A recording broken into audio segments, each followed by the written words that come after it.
This is the part I don't like about real talk right here, because he's claiming that Shea can't be top 10 because he ain't seen them, or certain players he can't be top 10 because they ain't seen them or they drop in the postseason.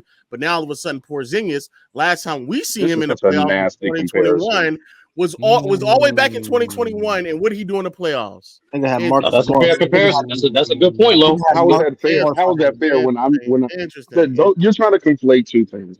I said I'm not ready to. Yeah, you are. Okay. After Boston got Drew Holiday, I'm not gonna lie, they are my pick to make it out. So I'm not even. I don't even think they could win. I'm telling you, bro. You just got done saying that you think Jason Tatum and Jaylen Brown were so bad offensively that it hindered them winning to the point where you can get a worse version of Curry and they would still win.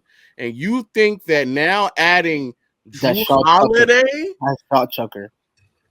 Let me tell you why, especially when they're gonna be matched up against. Because my thing is, I think Boston will beat the Milwaukee Bucks, considering the fact that Milwaukee doesn't really have any guys that could really guard up on that crew for them. I think the Boston Celtics would be able to have a good time handling that defense and being able to score effectively. That is good. Lo, you don't see the secret agenda Dub has. See, Dub believes that perimeter defense, especially in this era, trumps interior defense. So he needs the Celtics to beat the Bucks or to validate that theory. That's true. The problem though is that you're talking about a team that, like, they lost some of their best defenders to defend Giannis as well, though. Grant Williams. Yeah, so in that series right there is going to be a battle on if Giannis can overcome them as well. They still got Al Horford, who did defend him pretty well, but he's probably the only guy that can actually be serviceable. And he's older. And he is older, so we'll have to see what Giannis is on. I'm not going to be surprised. I think it's going to be a good series. I'll just give the slight edge over to the Boston Celtics because I just don't trust the defense of the Milwaukee Bucks to be able to stop those guys. But I could be wrong. That's just my opinion. You don't think they're going to be able to stop Jason Tatum and Jaylen Brown? The guy who can't go left. They're not. They won't. Who going to stop them? Themselves. What do they have? They're not good enough offensive players to like make this argument that they're going to be able to keep believing it. Yeah, I've seen it. I don't need to believe it. I've seen it. Oh, you said Tatum's not a good enough offensive player for that to matter? I don't think Jason Tatum and Jaylen Brown are good enough offensive players for y'all. Like, we're acting as if like they haven't struggled. Who's going to guard them, Lo? Who's going to guard them? Doesn't matter. It can be Chris Middleton. It can be Jay Crowder broke leg right now. It can be Jay Crowder. It doesn't really matter. Yeah, good thing the playoffs are played right now. Jay Crowder. But also, I can't wait till y'all see Drew Holiday. Explain to me who was defending them in that Atlanta Hawks series for they get to push to 6 games for whatever reason. Explain to me that. Were they playing bad though? Were they playing bad offensively? That wasn't your argument, buddy. That wasn't your argument. Your argument is them playing bad offensively, and they didn't play bad offensively. When Tatum shot 45% from the field and 35% from 3, that's enough. You think that's enough? You think that's good enough? Sure. So what was Jaylen Brown doing though? Jaylen Brown had a great Atlantic series, if I'm not mistaken. Yeah, he did. He played great. Okay, so we still both of them, right? Big head. It just needs to be one though. It just needs to be one. I mean, but you're not even talking about the additions. Drew and Kristaps. Drew's going to make it worse offensively. Bro. Drew makes it worse. Drew.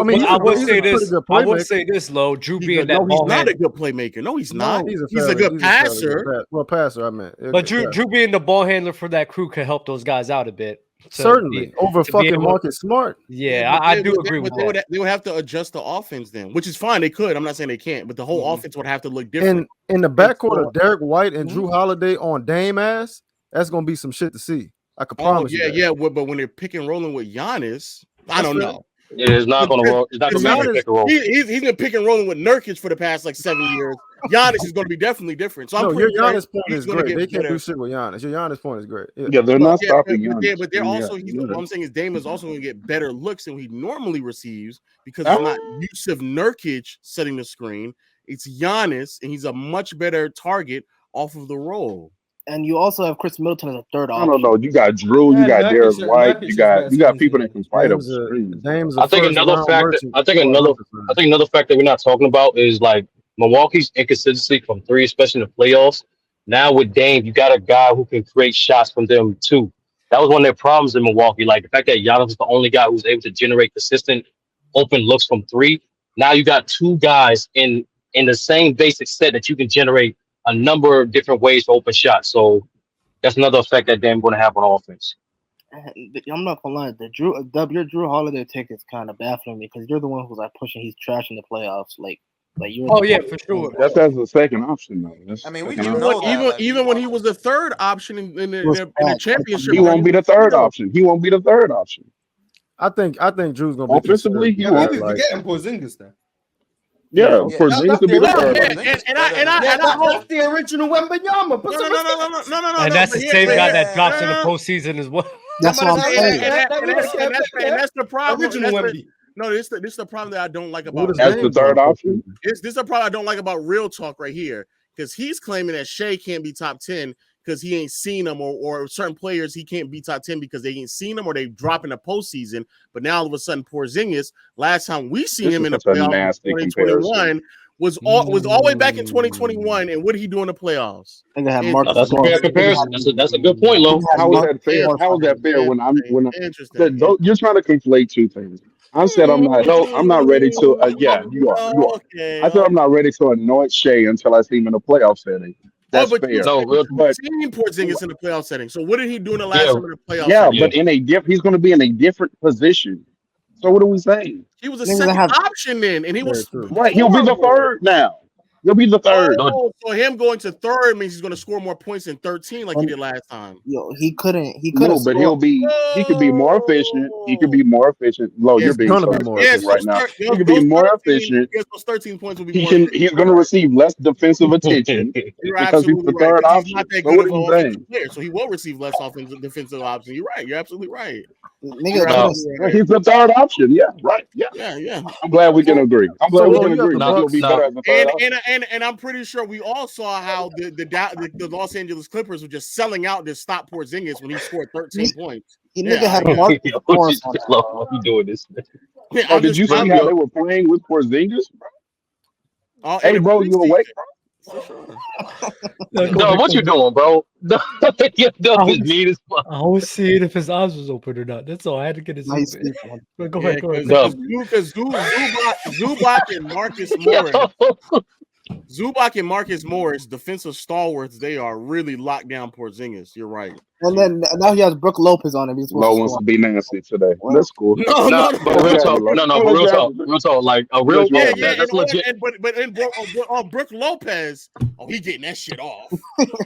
So you got the Bucks smoking them then. In other words, I don't have them smoking them. I don't think that the argument of like players being less offensive or responsibilities really makes a difference because I don't think Tatum and Brown are good enough offensively to alleviate the pressures that those other players are going to have to do. But unless Tatum and Brown just come out on a way better ball handlers, shot creators, getting to the basket more consistently, which we've already seen. You mean unless Tatum and Brown play against Milwaukee, how they played against Milwaukee all last season, and now they've also lost Drew Holiday defensively.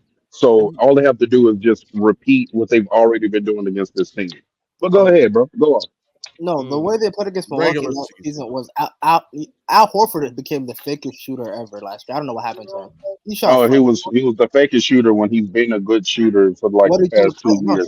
He actually just played. He was bad. He was bad. No, stop. Real talk. Stop. He was bad. No, stop. He was bad this last postseason run. Yes. But the last postseason run before that, he was shooting 45%. He was shooting crazy. I'm not saying it's a 45, but I'm saying he is a solidified shooter. I'm not saying it's a 45. No, solidified. He's a solidified shooter. No, but last couple seasons, he was straight. That year before, 33%. I watched the game. They blew him out in the regular season. Al Horford could not miss that game. Like I remember that game. Tatum had 40. I don't know what you're talking. You're worried about Al Horford.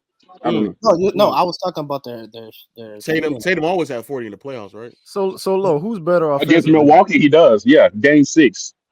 I said against Milwaukee. He's not always great. I'm about to say one game. You mean when they used to put Drew on him and stuff like that? They had George Hill on him when he dropped 46, bro. I was about to say. I'm saying the games he struggled. When he struggles. Okay. I see you saying that. My bad. Yes, sir. So low. Who's better offensively, Dame or Tatum? Dame.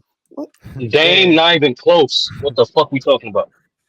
Trey, you No, I'm fighting just it? asking. No, I was just asking the question. I was asking the question Okay. because he obviously has to think that for him to be so damn sure that Dame's gonna have a fucking 50, 40, 90, 32 points in that series. I don't think he has to do that to win. Well, it sounds like you're saying. You sound don't like you're think he saying has to him, do that, and no. you sounds like you're saying that Giannis is also going to have an efficient 30 point. Now Giannis is the one. Giannis definitely gonna kill. Giannis would eat against He that will, team. but what I'm saying is Giannis both of them have to play like to their max potential to bust the Celtics' ass, like you're saying. I never But said that same thing. Wait, that same. trash. But that same thing applies to the Boston Celtics too. Like they do. I don't Jason think that Tatum- because they have strength in numbers. You can't. You got to admit that Strength in numbers with potentially, three players? you're saying that Porzingis couldn't have an efficient 18 points in that series. It's the player choice way. Yeah, them boys don't get it started. The player choice way. Yeah, the player choice way. Come and switch lanes into the player choice way.